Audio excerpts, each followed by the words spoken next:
हम तो क्या रुकेंगे? हर साल तो भारत बंद करने लग जाते हो आप लोग। भारत बंद करेंगे जब अधिकारों का हनन होगा, हमारा उत्पीड़न होगा, सर्व समाज का उत्पीड़न होगा, तो चंद्रशेखर और भीम आर्मी आंदोलन करेगी और भारत भी बंद करने का काम करेगी और यहाँ की व्यवस्था बंद करने का काम करेगी। ये हमारा अधिकार है, इसको हम छीनने नहीं दे सकते। तो इसी बात का तो डर सता रहा है लोगों को।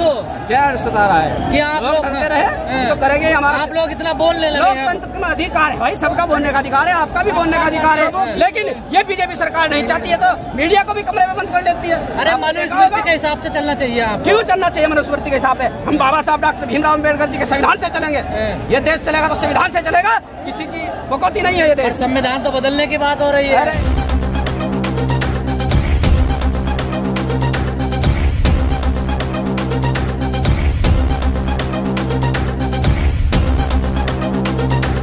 ऐसे कैसे बदल देंगे? जब तक भीम आर्मी और चंद्रशेखर आजाद यहाँ पर है, हम संविधान को एक इंच भी हिलने नहीं देंगे। किसी की हिम्मत नहीं है जो संविधान को छेड़ दे। पर वाल्मीकि समाज तो बड़ा खुश हो रहा है। वाल्मीकि समाज को समझने की जरूरत है।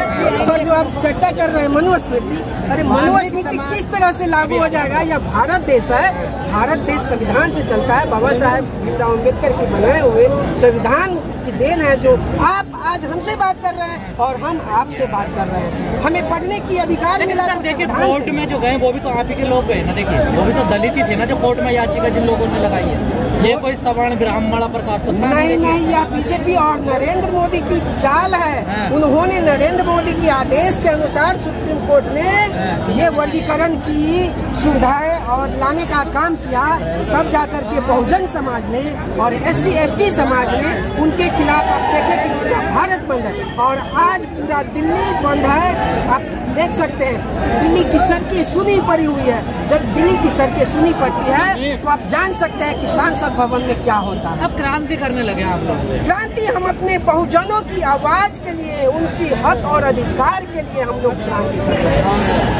बहु बेटियों के अधिकार के लिए क्रांति करने लगे हैं। बोलना नहीं, कम से कम लड़ना। तो पूरा मामला देखिए हरियाणा और पंजाब को लेकर देखिए वहाँ के आंकड़े भी रखे गए कोर्ट में और कहा गया कि ये होना जरूरी है। कोटे में कोटा होना जरूरी है। कोटे में कोटा होना इसलिए जरूरी नहीं है क्योंकि सामान्य जाति के जब 2 बार कोई भी वैकेंसी निकाल दी कहते है नहीं जी, कहने लगे इस पे सामान्य वर्ग का बल्लम नहीं है। नोट्स वाल्मीकि समाज जो है 99% अनपढ़ आदमी, उनको चीज का ज्ञान नहीं है, इसलिए उन्होंने जो कहा ऐसे ही डाल दिया। वो चीज नहीं होगी। पर जो पढ़े लिखे उन्हें तो आगे आना चाहिए। देखिए पढ़े हुए कोई 1% भी नहीं है वाल्मीकि समाज में। उसमें कोई 1/4 आरोप वो कहते हैं कि नहीं लगा रहा हूँ। ये वर्गीकरण बांटने की एक राजनीति है, साजिश है, चाल है और वो चाल हम नहीं चलने देंगे। कभी कहते हैं आपके झाड़ू पे लगे पड़े, झाड़ू का कोई मैटर नहीं है। झाड़ू उसका काम है, झाड़ू करे या मतलब उनका काम है वो नौकरी करे, पढ़ाई करे। हम तो कहते हैं पढ़ाई करो और आरक्षण बढ़ाओ, कोई बात नहीं, लेकिन उसको जो है आप बांट नहीं सकते। बांटोगे उसमें से ही आप तो बांट दिया सुप्रीम कोर्ट से। बांट देगा सुप्रीम कोर्ट? कौन होता है? अरे जो सुप्रीम कोर्ट फैसला देता है वो कानून बन जाता है। 4 दिन में मट्टी मिला देगी सुप्रीम कोर्ट। क्या है उसका सुप्रीम कोर्ट? हमारे चुने में हम नहीं उसको छोड़ सकते। मैं एक सैनिक बता रहा हूँ, 2 दिन के अंदर सुप्रीम कोर्ट से बाहर कर देंगे गेट से। क्या है सुप्रीम कोर्ट को बाहर कर दो? उन्हीं को जज कोई जोड़ से ने आदेश किया है। आप हिंसक हो इसका मतलब? हिंसक अपने कार्य के लिए हिंसक हो। जब आप उग्रवादी बन सकते हो, क्या हम अपने अधिकार के लिए उग्रवादी नहीं बन सकते? बन सकते हैं, ये हमारा अधिकार है। तो आप लड़ाई लड़ोगे? हम लड़ाई नहीं लड़ेंगे, बात से समझाएंगे, प्यार से समझाएंगे, नहीं समझाएंगे हमें कलम से समझाएंगे, नहीं आएगा गोली से समझाएंगे, अच्छी तरह समझाएंगे। आपके महापुरुष क्या कहे कलम की लड़ाई लड़नी है? आप तो लड़ने की बात है। हम जब कलम से नहीं बात बनेगी तो लड़ से बात बनेगी। कलम के तो कलम की लड़ाई से लड़ो, कलम लड़ाई ना चले तो हथियार भी उठाओ। महापुरुष तो ये भी क्या गए, ये भी क्या गए महापुरुष को? आप उधम सिंह वाले हो? महापुरुष तो ये भी क्या गए? हम उधम सिंह वाले भी, भगत सिंह वाले भी, उधम सिंह वाले भी, भगत सिंह वाले भी और अब्दुल सिंह वाले भी। तो रास्ता कैसे निकलेगा? उधम सिंह के रास्ते से या कलम के रास्ते से? उधम सिंह का रास्ता अगर अपनाना पड़ा तो वो अपनाएंगे। अगर कलम के रास्ते के अगर मेरी बात माननी पड़ी तो कलम के रास्ता निकाला जाएगा। अगर उधम जी का रास्ता अपनाना पड़ा तो वो भी हम लोग अपनाने के। बाबा साहब तो कलम से लड़े, देखिए कितना। बाबा साहब कलम के लड़े, वो गोरों के लड़े। अब हम लोगों को चोरों के लड़ना पड़ रहा है। ये चोर है, बिल्कुल चोर है। ये चोर नहीं है और क्या? कौन है चोर? सरकार पूरी सरकार चोर है, पूरी सरकार चोर है। प्रधानमंत्री तीसरी बार प्रधानमंत्री बने हैं वो पिछड़ों की बात कहाँ करते हैं?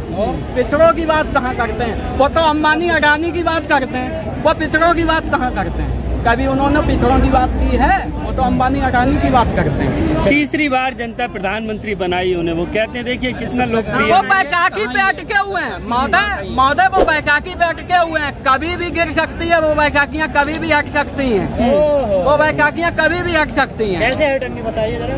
हटाने के लिए अब हम लोग अपना जोर लगा रहे हैं ना। ये बैकाकियाँ हमारे अपने तो रुकते नहीं हो, खुद भाग जाते हैं। कहाँ हमारे अपने भाग गए हैं? कहाँ हमारे अपने भाग गए? आप बताइए, एक नाम बताइए कौन भाग गए? आपका इशारा हम समझ रहे हैं, वो अपनी अपनी विचारधारा है, कोई किसी के अंदर नहीं घुसा होता। ये लोकतंत्र है, जहाँ जिसका मन है वो वहाँ जाएगा। मैं समझ गया आप उनकी जैन चौधरी जी की बातचीत कर रहे हैं। जैन चौधरी के तमाम लोग हैं। मांझी जी कह रहे हैं कि सही फैसला ये होना चाहिए वर्गीकरण। कौन कह रहा है? मांझी जी, जीतन राम मांझी। जीतन राम मांझी, जीतन राम मांझी को मैं तो जानता ही नहीं कौन है। बिहार के मुख्यमंत्री हैं, आप ये नहीं जानते? जीतन राम वही विकल्प पकड़े जाते हैं। मैं एडवोकेट प्रकाश चौहान उज्जैन MP से आया हूँ। सर आप ये जो भीड़ लग रही है इसको आप क्या देख रहे हो?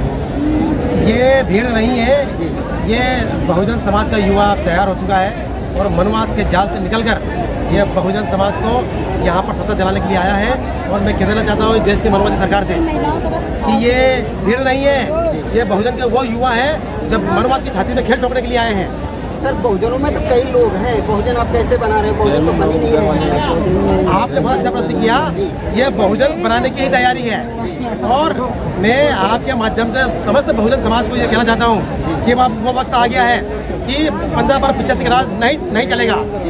और आने वाले कल में यह बहुजन समाज का होगा और इस देश की शासन सत्ता पर बहुजन समाज के युवा शासन सत्ता पर काबिज होंगे। सर आप जैसे कह रहे हो कि सत्ता पर काबिज कब्जा करेंगे, लेकिन आज हमारे युवाओं में कई प्रकार के रास्ते में देख के आए, कोई कैसे बनी, उनका तो ये कहना भाई देख के अच्छा लग रहा है ना कि जो खून सो गया था, आपने खून ठंडा पड़ रहा है, वो बाल हो रहा है। ये प्रयासरत है और आने वाले कल में हम लोग कैडर कैंप आयोजित करेंगे, युवाओं को कैडर समझाएंगे, अनुशासन क्या होता है, अनुशासन में पार्टी का काम कैसे किया जाता है, हम वो सारा कैडर आयोजित करके उन्हें समझाया जाएगा।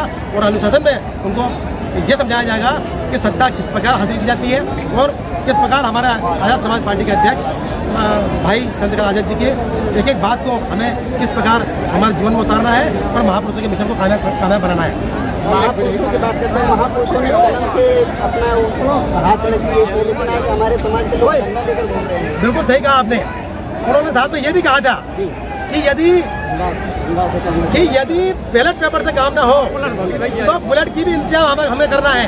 तो आने वाले कल में जो मनवादी सरकार जिस प्रकार से अन्याय अत्याचार कर रही है दलित मुसलमानों पर, इस देश के बहुजन युवा पर, रोजगार नहीं है, आज रोजगार भटक रहा है और जगह जगह धर्म को आगे बढ़ाया जा रहा है और शिक्षा को पीछे किया जा रहा है, शिक्षा के द्वार बंद किए जा रहे हैं और आने वाले पीढ़ी को गुलाम और लाचार बनाने की तैयारी की जा रही है। सर धर्मों से तो हमारा देश अभी तक 74 साल से और पहले से ही चला आ रहा है, तो धर्म कैसे आपको लोग गलत बता रहे हैं? नहीं, आप बिल्कुल सही कह रहे हो, लेकिन स्थायी जो परिवर्तन होता है वो धीमे धीमे आता है।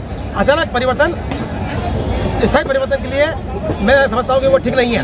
ये जो धर्मों से तो सब लोगों को फायदा होता है, धर्म से रोजगारी। देखो क्या होता है कि इस देश के जो चंद धर्म के ठेकेदार हैं वो नहीं चाहते कि इस देश में बहुजन समाज की सरकार बने और बहुजन युवाओं को रोजगार मिले, इज्जत मान सम्मान की जिंदगी जिए। वो ये चाहते हैं कि वो गरीब और लाचार बने रहें और ये मनवादी व्यवस्था है जो धर्म और बागड़ में जो चल रही है उसी पर ये जीवन जीते रहे। लेकिन मैं बता देना चाहता हूँ आपके माध्यम से कि आप युवा जाग चुका है। सर बार बार मनवाद है क्या? मनवाद ये है कि इस देश में इसके अंधविश्वास और पाखंड जो फैला रखा है हमारे समाज में, उनको शिक्षित बनने नहीं देना, महापुरुषों की विचारधारा तो नहीं जुड़ने देना और वो उपास, मान, पूजा पाठ, तीर्थ ये इसी में वो अपना जीवन बिता दे और त्योहारों में जीवन बिता दे। यही मनवाद है, यही अंधविश्वास और पाखंड है। यही तो बहुजन समाज लेकर ढो रहा है। बिल्कुल सही कह रहे हो आप, लेकिन अब अधिक समय तक। ये तो मनुवाद बहुजन समाज के लोग ही हैं। बिल्कुल आपने सही कहा, लेकिन हम उन्हें समझाएंगे, उन्हें बताएंगे कि किस प्रकार हमें आजाद समाज पार्टी को इस देश के सत्ता पर काबिज करना है। Thank you. क्या कह रहे हैं? ऐसा सरकार जो संसद में बिल ला करके नहीं कर पाई कि SC ST OBC उसमें आरक्षण में क्रिमिनल नहीं लगा पाई, ये इन्होंने बैक डोर से करा करके चीफ जस्टिस वगैरह बैठे हैं सुप्रीम कोर्ट में, उनके द्वारा ये टिप्पणी करवाई है कि भाई इसमें आप क्रिमिनल लगा दो। सरकार ने जब जनगणना की ही नहीं तो उनको कैसे पता लगे कौन आदमी क्रिमिनल है कौन नीचे है? ये हमारे समाज को वहीं लाना चाहते हैं जहाँ पर शुरुआत इन्होंने की थी। जबरदस्ती का ये हमसे ये करवाना चाहते हैं कि हम लोग जो है अपने उनका महला ढोए हमारे